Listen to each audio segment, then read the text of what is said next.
During the 1960s, Leeds underwent a massive urban transformation as the City Council accelerated its clearance programme and replaced Victorian back-to-back housing. We have encountered this already in quite a number of the Leeds local history videos, but what we haven't fully covered yet is where the displaced people went to live. Marlborough Grange is one example.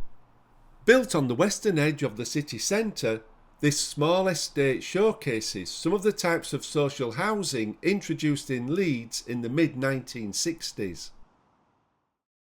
The development is in Little Woodhouse.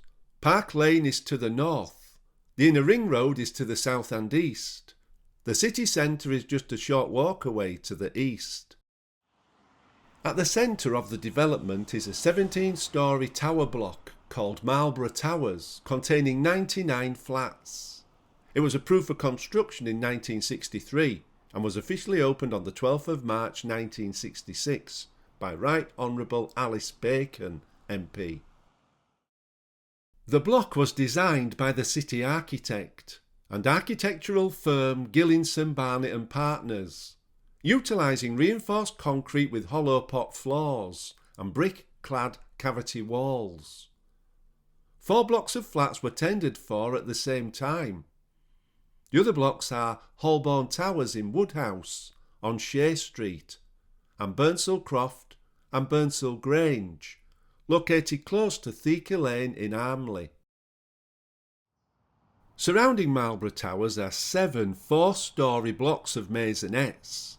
These are primarily 3-bedroom apartments over 2 floors with access at the 1st and 3rd storeys. They are constructed with flat roofs and walls of brick and concrete. Their introduction meant the estate could accommodate larger families not served by the main tower block, which is predominantly 1-bedroom and 2-bedroom units. Some of the earlier residents moved to Marlborough Grange from terraced houses that had no fixed bathroom and shared outside toilets with neighbouring dwellings. These new homes were well planned and had up-to-date facilities. Large windows let in light. Some apartments had small balconies. There were even small sheds available for the residents. With car ownership on the increase, garages and car parking were included in the lower part of the estate, covered by a concrete podium. Much of the large area on the podium was hard paved, protected by brick walls or railings. The railings and fences were originally white, to match decor on the flats and maisonettes.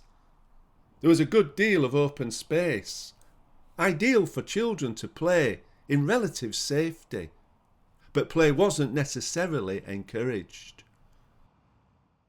Close by, south of Duncombe Street, there was a large green open space which ran down to West Street, where people could exercise and kick a ball. Many of the properties had good views across the city. Around the same time as Marlborough Grange was being built, just a short distance away, the Leeds International Pool was being constructed. Despite being referred to as the Olympic Baths by many Leeds residents, it was famously built a few inches too narrow to meet the official Olympic standards and had to be renamed. Even so, when the iconic brutalist-style building opened in 1967, it provided valuable amenity to locals and people across the city.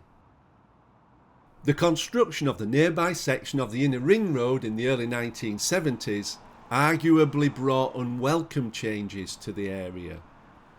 Heavy traffic was directed away from the city centre and ran along a new dual carriageway between the pool and Marlborough Grange. A footbridge was introduced to maintain connection with the international pool and the area of the city, but in some respects, Marlborough Grange became more isolated. This was compounded in 1992 when the green area below the estate disappeared under office buildings when Blenheim House and Exchange Court were built. The residents fought the construction, but in the end had to make do with a small children's playground and a community building as compensation. Parkdale Hall is named jointly after a mission hall which once stood nearby, and local councillor Brian Dale, who supported the residents in their struggle. Leeds International Pool closed in October 2007 and was demolished in 2009. It was a building which people seemed to love or hate, but its demise was a great loss to the local area. The John Charles Centre, built to replace it, is several kilometres away in Hunslet. Although Marlborough Grange was historically part of the council's housing stock, today a number of the properties are in private hands. Changes in regulations allowed some residents to purchase their homes, and quite a few are now either owner-occupied or rented out. During the 21st century, the area surrounding Marlborough Grange has also seen an increasing influx of student accommodation. On Marlborough Street, several buildings have been replaced by taller structures, including a hotel and student flats. There is concern that other unoccupied buildings may also be developed. Exchange Court was recently converted to student accommodation and extra floors were added. Blenheim House may be next. Residents of Marlborough Grange are already unhappy that new tower blocks have taken their views. Local shops and other amenities haven't kept up. Although the inclusion of car parking was an innovation when the estate was built, people soon took a dislike to parking perhaps their most valuable asset out of sight, where criminality could take place. The car parking steadily became disused. It is now gated off. The underground parking is an unattractive, unused space, though parking is at a premium. Permit holders have to compete for a limited amount of on-street parking nearby. In recent years, the residents have been involved in successful attempts to make better use of the open space around the estate.